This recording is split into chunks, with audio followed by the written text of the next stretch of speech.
Okay, you really want to know how the UN works in the real world? Why it does some things to some countries and not to others? Why it would send an invading peacekeeping force into one sovereign state while allowing war atrocities to occur somewhere else?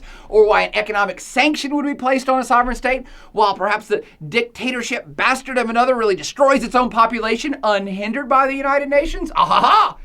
One need look no further than the UN Security Council to answer all of these questions, and particularly its permanent 5 members. All right, if you look at the United Nations as kind of a global governing body, similar to the government of a sovereign state, then the UN Security Council is definitely the executive branch, the people really in charge leading the whole shebang-a-bang.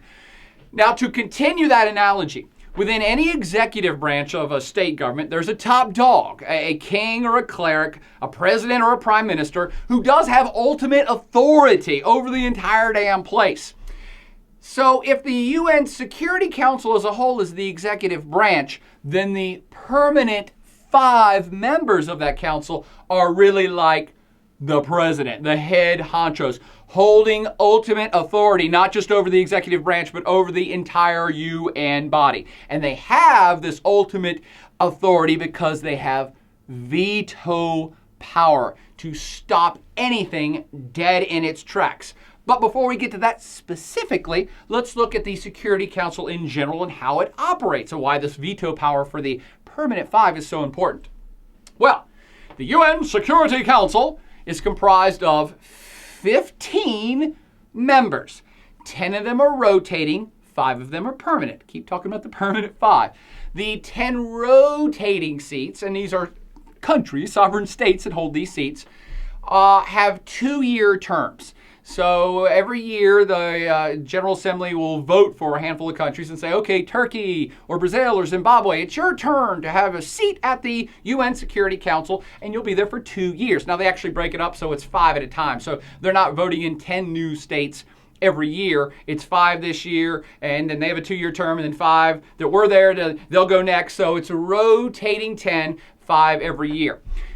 And they're joined by the permanent 5 members. And I'm going to go ahead and shorten this up to the P5. You'll hear it referenced a lot in international news.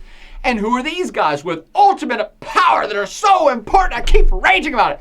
The UN Security Council permanent members are the United States, the United Kingdom, China, Russia, and the French. What are they doing there? I don't know. Now, why these 5? Why are they so important? Why do they have ultimate authority? Well, as I suggested, they have the ultimate authority in something called the veto power. They can veto any one of these 5 countries can veto any UN resolution to do anything. And just a single veto stops it dead in its tracks. Veto! It's done. Only these 5 countries have that power, and it only takes one of the 5 to kill anything. That is significant, true, real power.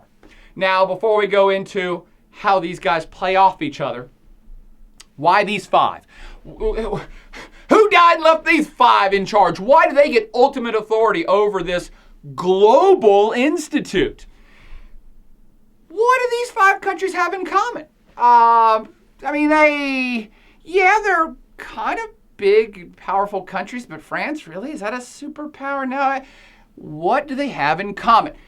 If you thought deeply very quickly and realized, aren't all of these 5 nuclear powers? Yes! Give yourself an atomic cookie. Correct, they are. They all have nuclear weapons. But other countries in the world do too, and they're not all in the permanent 5. Yes, but these are the first 5 to have and declare their nuclear weapons. The first 5 countries nuclear armed on planet Earth. On top of that, and perhaps more important, these 5 countries were the winners of World War II.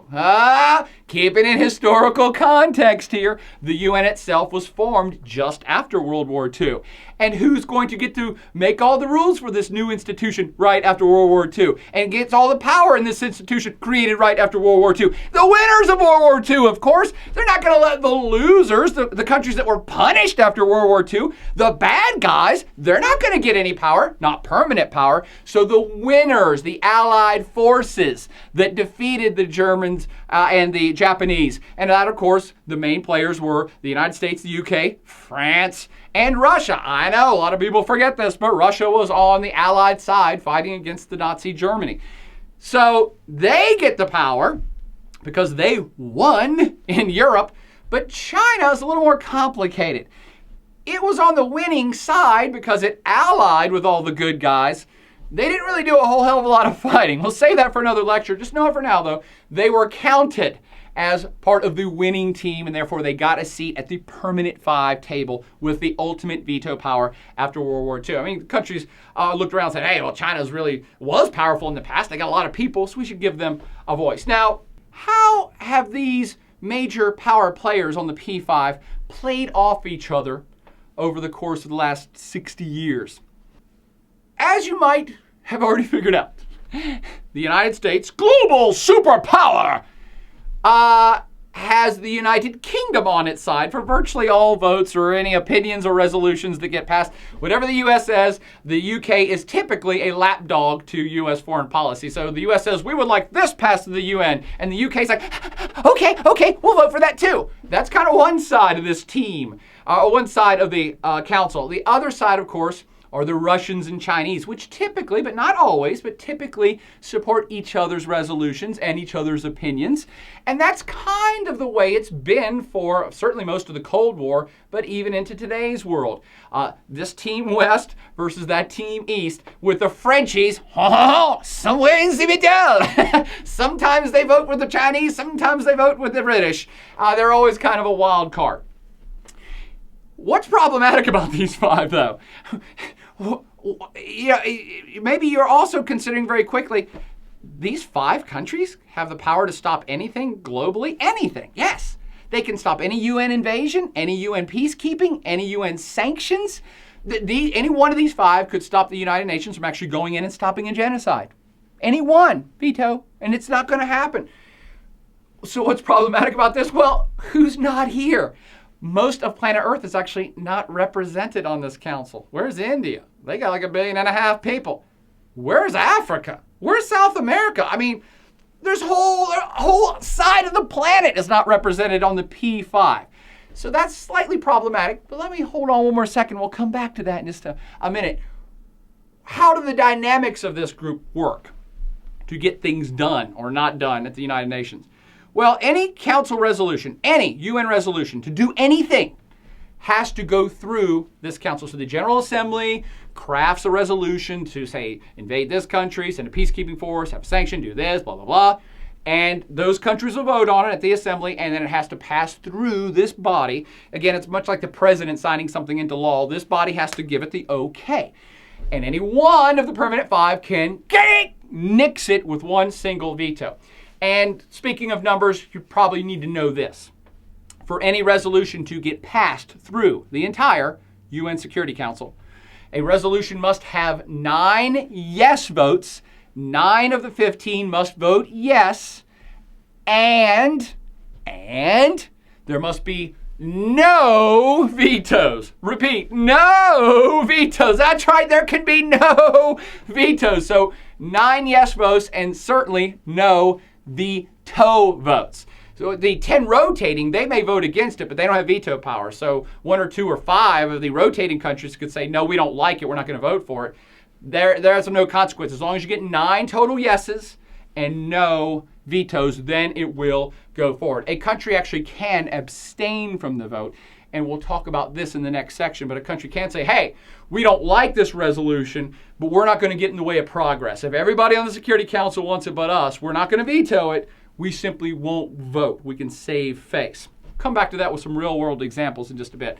Now, it is this dynamic where you have the US and UK facing off against the Chinese and Russians over the course of most of the Cold War, where the US would say, we want to do this, and the Chinese would veto, and then the Russians would say, well, we want to do this, and the US would veto, and so they balanced each other. Not a whole lot of big action happens at the UN because these powers protect their own self-interest, but also the self-interest of their allies. So their countries that they're buddies with, they protect them from anything happening via the UN as well. This is why, nice little historical tidbit trivia here, that all 5 members of this permanent 5 must agree to the head of the UN without any vetoes, just like any other major resolution, which is why the UN Secretary General position is almost always filled by someone from a smaller, neutral country, which has never pissed anybody off, has never pissed off any of the P5 countries.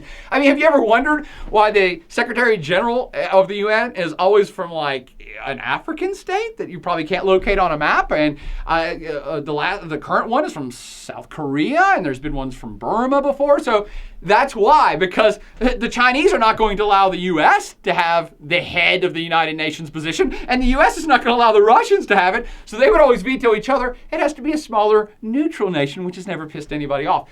True with the position of Secretary General. It's true with all major legislation that the UN passes. Everything. That's why not a lot gets done. Now, again, let's get back to what's problematic about just these P5 having all the power. It's not very representative of Earth's population now in the 21st century. And increasingly, it's not even representative of the true economic and political power here in the 21st century. I mean, it's a bunch of European countries, the US, and China. Why do they have ultimate authority over the entire planet to stop or start any major thing from happening at the UN?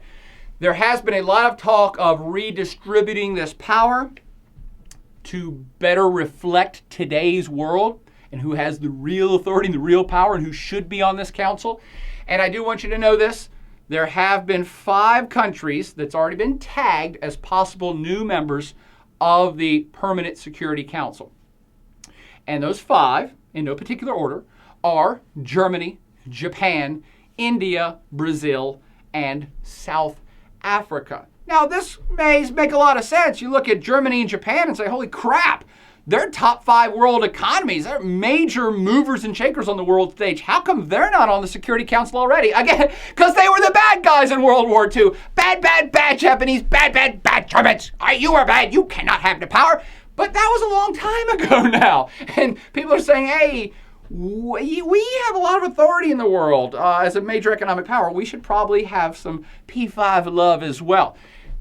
And also you have countries like India who have 1.5 billion people. Perhaps they should have a say on the world stage. They are representing about 20% of humanity. Shouldn't they get a voice? Brazil is not a bad one to throw in as a major economic power and another population center for South America. And South Africa, the same thing, the biggest economy in Africa. And perhaps you should have a vote from that continent as well. So there is talk of diversifying the P5. But what P5 countries might vote against that happening? Who would say, well, we don't want the Japanese or the Indians on this council? The United States has already said, hey, we will go ahead and tell you right up front, we will vote for Germany and Japan to join right this second. Right this second, let them in. In fact, you should probably jot this down as well. Germany already sits in on virtually every single important resolution vote at the Security Council. They already do. You will hear this referenced in international news all the time as the P5 plus 1. The plus 1 is Germany. Always Germany. They're already there for everything major already. They probably will be the next to join. Most of the world doesn't have a problem with Germany, quite frankly. Japan's another problem altogether, though, because the Chinese say, hey, veto! We're not going to let the Japanese on the Permanent 5 Council. We hate them. We went to war with them. They destroyed us during World War II. So there's still animosity between the Chinese and Japanese, which would prohibit Japan getting on very easily. And the same almost applies to India. The Chinese and Indians, while not bitter enemies, certainly there are friction and competition between the two. And the Chinese might say, well, you don't want them having power either. I mean, you're important when you got power. You're only a 5 countries in the world that can stop anything from happening. That's a lot of power, which gets to the broader point.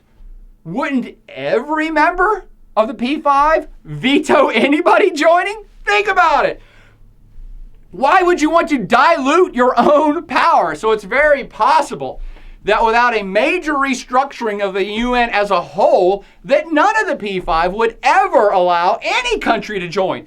Because if you think about it, already the UN doesn't do very much, because the US protects itself and its buddies, say like Israel or Jordan or Saudi Arabia, and the Russians and Chinese protect themselves and their buddies, like say North Korea or Burma. So there are already lots of things in play that prohibit the UN from doing anything because those P5 protect themselves and their buddies. If you add more countries with veto power, that's more countries protecting themselves and their buddies. If you added 5 more veto welding members to the UN, would there be any place on the planet that anything would occur without one of those 10 vetoing it? Probably not. So dilution of power is a big problem with expanding the council, even though it would make the world more equitable and fair and more representative. All right, well, what has been the historic impact of these P5 having all the power? We've hinted at several things here and there. Let's now turn to the P5 players and haters in historical context to the last 60 years so you can better understand how it's actually worked with real-world examples, so you can understand international relationships of power in yesterday's world, but also today, and how it's going to play out into the future. That's next.